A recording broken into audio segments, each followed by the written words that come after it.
Behind every successful business lies a great leader. These are the stories of movers, influencers, and shakers in the world of business. I'm Kim Bernardo Lokin, and this is Asia CEO.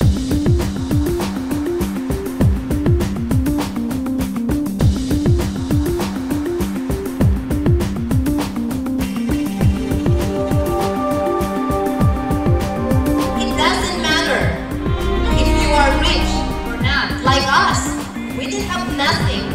But why? We are in this position because we believe and we work.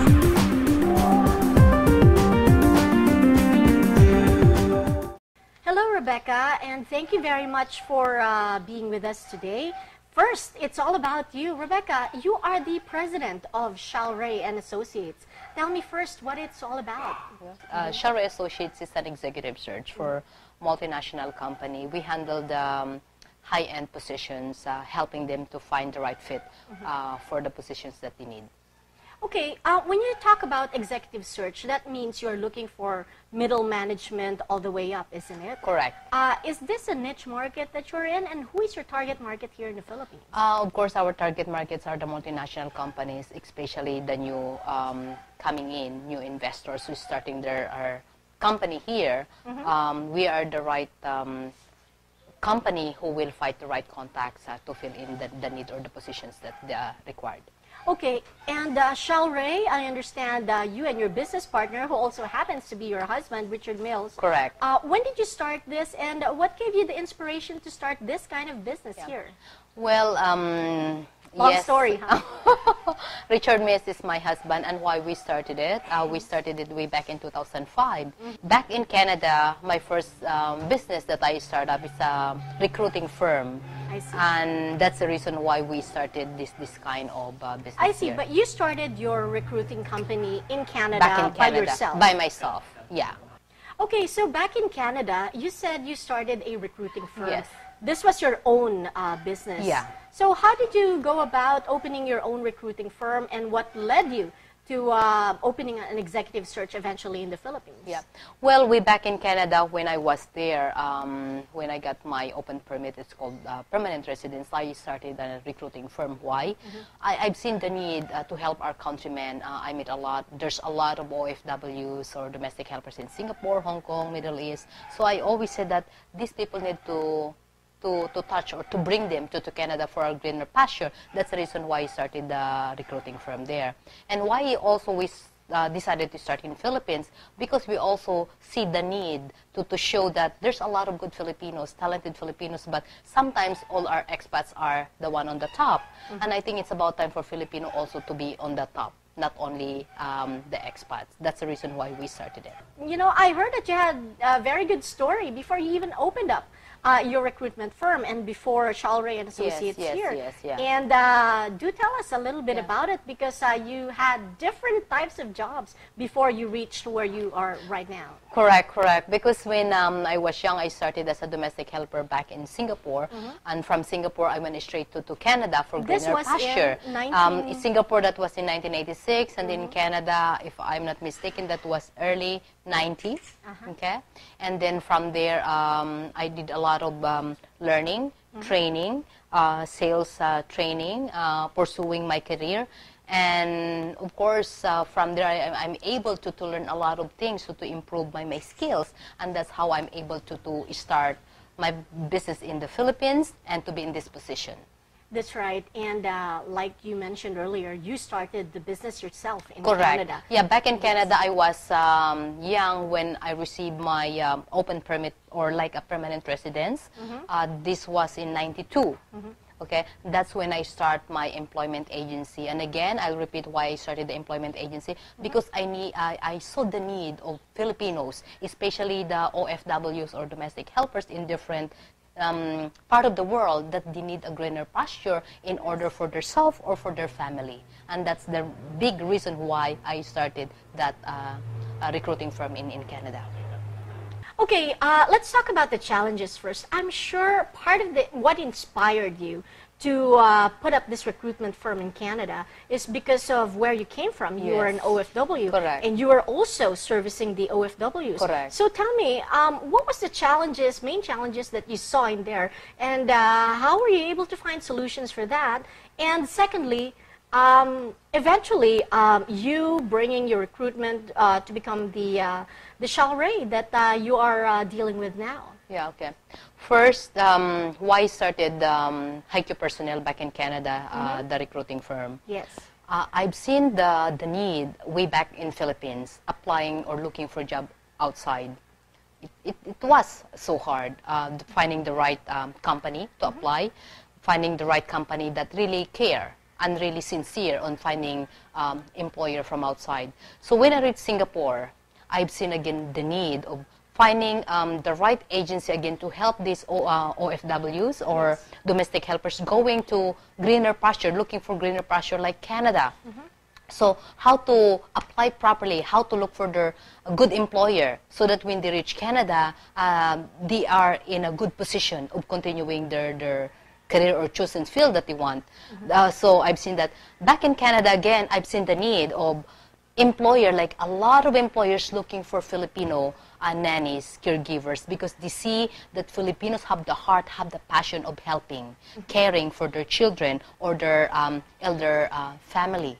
So to look back, I said to myself, isn't that good if there's a Filipino agency to fill that need, helping the OFWs and also the employers to find someone like their family to fill that need that they want. And that's what happened.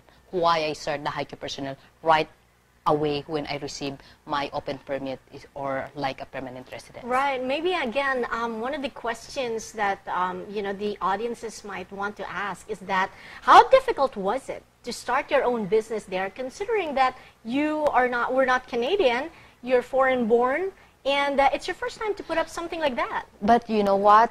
That's a very good question, Kim. A lot of OFWs in Canada or immigrants, they're always scared to start their own business because they don't know what to do.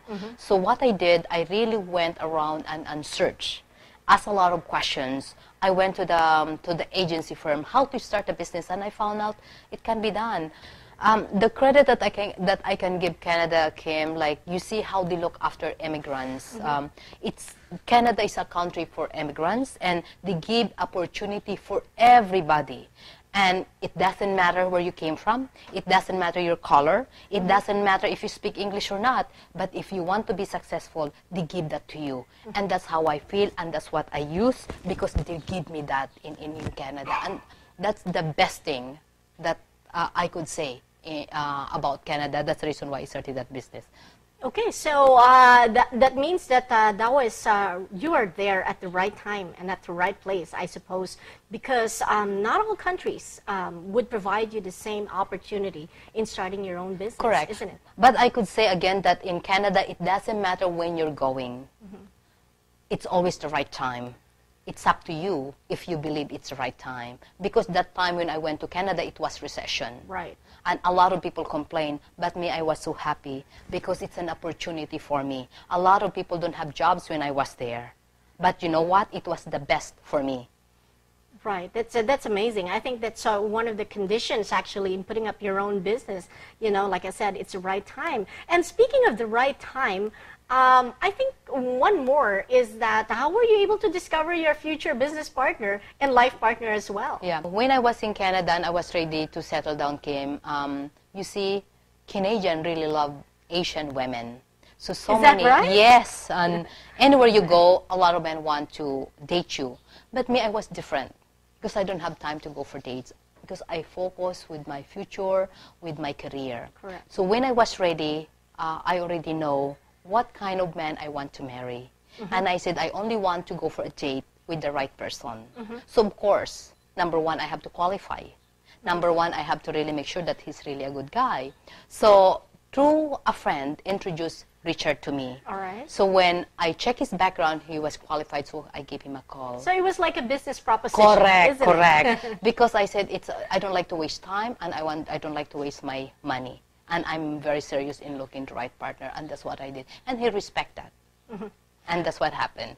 Okay, to make the long story short, you found each other and then you put up the business and you're now here in the Philippines. Yeah, when I met Richard, we lived together, we get married, and then I'm able to focus with my other businesses, and then Richard focused with his full-time job, and we end up coming back to Philippines.